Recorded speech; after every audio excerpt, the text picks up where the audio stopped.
Hello दोस्तों, मेरा नाम है विकास और आप देख रहे हैं हमारे यूट्यूब चैनल हैकिंग विचार। तो आज हम स्टार्ट करने वाले हैं हमारी वेब डिज़ाइनिंग की एक स्टार्टिंग सीरीज़, जिसमें हम देखने वाले हैं अपनी वेबसाइट को कैसे क्रिएट कर सकते हैं।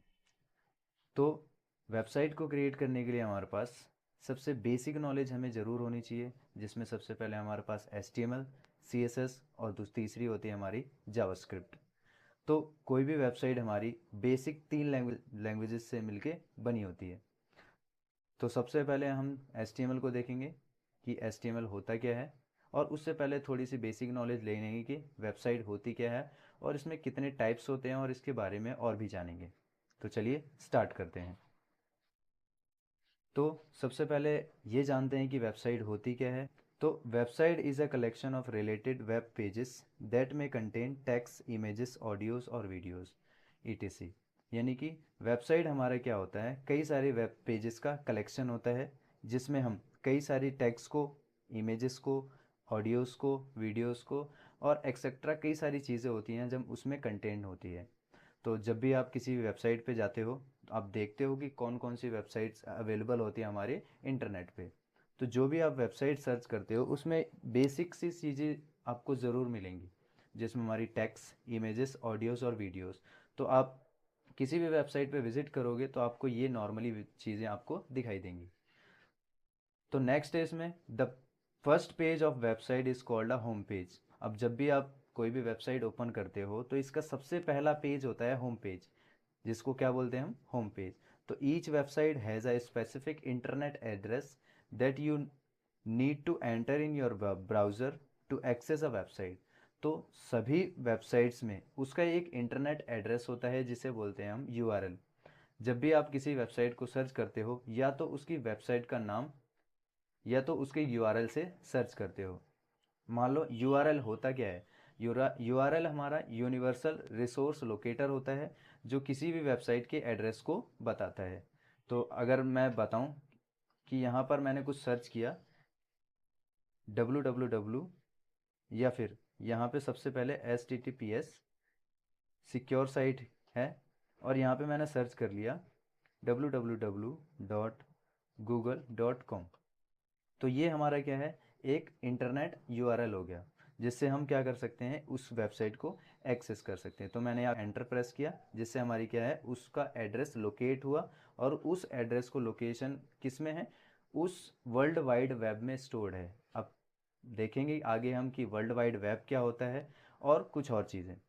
ठीक है। तो जब भी आप कोई भी वेबसाइट सर्च करते हो, या तो उसका सिर्फ नाम लिख देते हो, क्योंकि वो क्या है, सर्च इंजन से रिलेटेड है, या तो उसके पूरे एड्रेस को आप सर्च करते हो। जब भी आप एक पूरे एड्रेस को सर्च करते हो, तो वो क्या करता है, उस वर्ल्ड वाइड वेब में एड्रेस स्टोर्ड वाले जगह पे जाता है, और वहाँ से हमारी उस वेबसाइट को हमें सर्च करके दे देता है। ठीक है। तो चलिए हम आगे बढ़ते हैं। तो सबसे पहले हम क्या करते हैं, वेबसाइट्स के टाइप को देखते हैं, तो कि वेबसाइट्स के कितने टाइप्स होते हैं। तो यहाँ पर वेबसाइट के दो टाइप्स होते हैं, पहला स्टैटिक टाइप और दूसरा डायनेमिक। तो स्टैटिक वेबसाइट में क्या होता है और डायनेमिक वेबसाइट में क्या होते हैं, हम अभी पढ़ते हैं। अब स्टैटिक वेबसाइट के बारे में जानते हैं क्या होता है।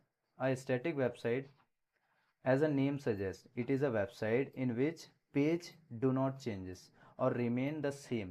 इसमें क्या होता है कि कोई भी वेबसाइट जिसमें कुछ भी चेंजेस नहीं होता है, यानी कि जो हमारा सेम रहता है एज इट इज़, जिसमें हम ना तो कोई भी प्रोग्रामिंग लैंग्वेज होती है और ना ही कोई भी उसका डेटाबेस होता है, तो उसे ही हम इजीली वे में बोल सकते हैं कि ये हमारी क्या है, एक स्टैटिक वेबसाइट है। अगर आप स्टैटिक वेबसाइट का एक एग्जांपल लेना चाहते हैं, तो यहाँ पर हमारी विकीपीडिया का एक बेस्ट एग्जांपल है। अगर आप विकीपीडिया को जानते हैं, वेबसाइट को, तो देखते हैं विकीपीडिया।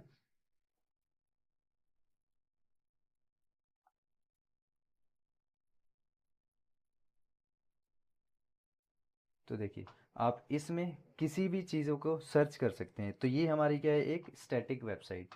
ऐसे ही कई और सारी वेबसाइट्स होती हैं जो आप स्टैटिक बोल सकते हो। ऐसी कई सारी ऑनलाइन एजुकेशनल साइट्स होते हैं जिसमें आप कंटेंट को रीड कर सकते हो, और उसमें वीडियोस, ऑडियोज़ को आप नॉर्मली देख सकते हो। अब it is the basic type of website that is easy to create, maintain and host। अब ये क्या है, सबसे बेसिक टाइप ऑफ वेबसाइट्स होती है जो क्या होती है हमारी इजी टू क्रिएट होती है, इसको मेंटेन करना भी आसान होता है और इसको होस्ट करना भी आसान होता है। अब you don't need web programming और डेटाबेस, जैसे अभी मैंने बताया कि इसमें कोई भी प्रोग्रामिंग या फिर डेटाबेस की ज़रूरत नहीं पड़ती स्टैटिक वेबसाइट को क्रिएट करने के लिए। Its web pages are coded in HTML। तो नॉर्मली ये पेजेस जो होते हैं हमारे एक HTML में ही कोड किए जाते हैं, ठीक है। तो दूसरा है हमारा क्या है, डायनेमिक वेबसाइट। तो डायनेमिक वेबसाइट हमारी क्या होती है, तो नॉर्मल वे में अगर समझना है कि डायनेमिक वेबसाइट होती क्या है, तो आप इसको ऐसे समझ सकते हैं कि ये हमारे क्या है, जिसमें हम प्रोग्रामिंग लैंग्वेज या फिर डेटाबेस कनेक्शन होता है।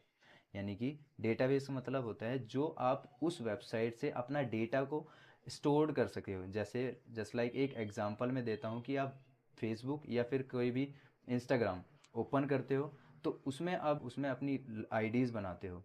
जैसे आप अपनी एक न्यू यूज़र हो और आप एक न्यू इंस्टाग्राम आईडी बनाते हो, तो आप उसमें आपका क्या है, डेटाबेस पूछता है, यानी कि आपकी इन्फॉर्मेशन जितनी भी होती है वो आपसे पूछता है, और वो सारी जो इन्फॉर्मेशन होती है वो किसी डेटाबेस के अंदर स्टोर हो जाती है। तो ये जो डेटाबेस होता है ये कनेक्टेड होता है उस वेबसाइट से। तो जब भी आप कोई भी इन्फॉर्मेशन को एंटर करते हो इस वेबसाइट में, जिस वेबसाइट में भी वो डेटाबेस होता है, उसे ही बोलते हैं हम डायनेमिक वेबसाइट, ठीक है। तो website is a collection of dynamic web pages whose content changes dynamically, यानी कि जिसका कंटेंट डायनेमिकली चेंज होता रहता है, यानी कि डे वाइज डेज, या फिर उसमें कुछ चेंजेस आते हैं। आप कोई न्यू यूज़र है उसमें डेटाबेस कंटेन करता है, या फिर कोई न्यू यूज़र है वो अपनी आईडी बनाता है, या फिर कुछ न्यू वीडियोस आती हैं डेली, कुछ अपडेट आती रहती हैं, या फिर कोई भी पोस्ट आती रहती हैं। तो ये हमारी क्या होता है, एक डायनेमिक वेबसाइट का कंटेंट हो सकता है। It axes content from the database and content management system. अब ये क्या करता है, हमारा कंटेन करता है, एक्सेस करता है कंटेंट को, किससे, डेटाबेस से, या फिर हमारे कंटेंट मैनेजमेंट सिस्टम से, यानी कि CMS से, ठीक है। देयरफॉर व्हेन यू अलर्ट और update the content of a database, जब भी आपको अलर्ट मिलता है या फिर अपडेट करते हो, तो वो क्या होता है, डेटाबेस में भी वो चेंजेस आते हैं, या फिर उसके वेबसाइट के कंटेंट में चेंजेस आते हैं, तो हम बोल सकते हैं ये हमारे क्या है, एक डायनेमिक वेबसाइट है। The content of the website is also alter और अपडेटेड। तो इस वेबसाइट के जो कंटेंट और अपडेट है, दोनों ही हमारे क्या है, ऑल्टर हो सकते हैं और अपडेट हो सकते हैं, ठीक है। Dynamic website uses client side scripting और server side scripting both to generate the dynamic content. ये क्या करता है, हमारी डायनेमिक वेबसाइट को दो चीज़ें यूज़ कर सकती हैं, पहले क्लाइंट साइड और दूसरा है हमारा सर्वर साइड। तो क्लाइंट साइड क्या है, तो होती है तो जो यूज़र को शो होती है नॉर्मली, ऐसे आप एक एक देख रहे हो आप विंडो, जिसमें मेरा एक फाइल ओपन हो रहा है और यहाँ पे कुछ सर्च इंजन्स, तो ये क्या है, हमारी क्लाइंट साइड है जो हमें शो हो रही है, ठीक है। अब सेकेंडली हमारा होता है सर्वर साइड। सर्वर साइड्स में क्या होता है कि जो प्रोग्रामिंग लैंग्वेज, जो कंटेंट इसके अंदर यूज़ की गई है, इस कंटेंट को या फिर इस विंडो को शो करवाने के लिए, जो हमारे सर्वर पे काम करती है, नॉट क्लाइंट पे काम करती है, ठीक है। यानी कि जो हमारे क्लाइंट पे काम नहीं करता वो हमारे सर्वर पे काम करता है। यानी कि सर्वर से डेटा जो होता है हमारे वेबसाइट से, क्लाइंट से जो डेटा होता है, क्लाइंट साइड स्क्रिप्टिंग लैंग्वेज से जो डेटा होता है, वो हमारा क्या होता है, सर्वर में जाता है, उसे ही बोलते हैं हम सर्वर साइड स्क्रिप्टिंग। इसमें हम कई सारी लैंग्वेजेस का यूज़ कर सकते हैं, जैसे PHP हो गया, पाइथन हो गया, और एक्सेट्रा कई सारी लैंग्वेजेस है जो हमारी क्या है, सर्वर साइड स्क्रिप्टिंग लैंग्वेज हो सकती हैं, जो क्या करते हैं, हमारे डायनेमिक वेबसाइट को मैनेज करने में आसान करता है, ठीक है। जो डेटा को हमारे क्लाइंट साइड से सर्वर साइड में पहुंचाता है उस वेबसाइट के ज़रिए, ठीक है। तो आई होप ये समझ आया होगा। अगर समझ नहीं आ रहा तो एक बार और वीडियोस देख लिए हमारी, और जो भी डाउट्स हों आपके तो आप हमें कमेंट सेक्शन में जाके पूछ सकते हैं, ठीक है। तो आज के लिए इतना ही, और हम स्टार्ट करेंगे अपनी HTML की सीरीज़ नेक्स्ट पार्ट में अपनी। तो गुड लक, मिलते हैं नेक्स्ट वीडियो में।